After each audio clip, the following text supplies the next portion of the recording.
যদি রাষ্ট্রপ্রধান মানব রচিত বিধান দিয়ে রাষ্ট্র পরিচালনা করে তাহলে কি সে মুসলিমদের আমির হইতে পারে? না, আমির হইতে পারে না, সে মুসলিমদের। তবে আমির না হইলেও যেগুলি বৈধ বিধান এগুলিকে আপনি ইগনোর করতে পারবেন না। যেমন ধরেন টাকা তো আপনার লাগবেই।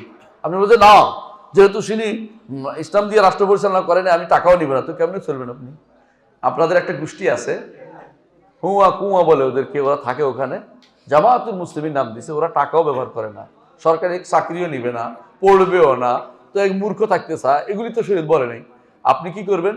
আপনি বুঝানোর চেষ্টা করবেন মানুষকে, দিন বুঝানোর চেষ্টা। আপনি যদি কোনো বলেন যে আমি কিছুই করবো না, তো আপনার আরেক শয়তানের দোষ বলে করতে হবে, ও আরেক দিকে শয়তান আপনার ধোঁকা দিচ্ছে। তখন আপনাকে বুঝতে হবে যে যেটুকু বৈধ এটুকু। আচ্ছা, ভারতের মুসলিমরা ধরেন কি করবে? তারা বৈধতা মানবে না, যেটা শরীয়ত বৈধ তো মানতে হবে। ঠিক দেশেও আল্লাহর বিধান যেগুলি অন্যায়, এগুলি আমরা মানবো না, কিন্তু শরীয় বিধান মানতে হবে। কিন্তু তারা আমির না, কারণ তারা রাষ্ট্রপ্রধান, আল্লাহর বিধানকে তারা মানে নাই। আল্লাহর বিধান তারা মানে, তারা রাষ্ট্রপ্রধান হইতে পারে না, আমাদের রাষ্ট্রপ্রধান না। কথা বুঝাতে পারছি? কিন্তু না বলেই আপনি তার বিরুদ্ধে লেগে যাবেন তা নয়। আপনি চেষ্টা করবেন মানুষকে বুঝাতে, তাকে বুঝাতে, অন্যদেরকে বুঝাতে, যাতে পরিবর্তিত অবস্থা পরিবর্তন হয়। তাই বলে আপনি দুনিয়ার বিধান মানবেন না, আপনি উল্টা দিকে গাড়ি চালাবেন। লাল যখন হবে সরকারের কথা মানবো না, লাল যখন হবে তখন গাড়ি চালাবো, পরিবার কি হইব? মাথা আলাদা হয়ে যাবে কিছুক্ষণ পরে, এক্সিডেন্ট করবেন।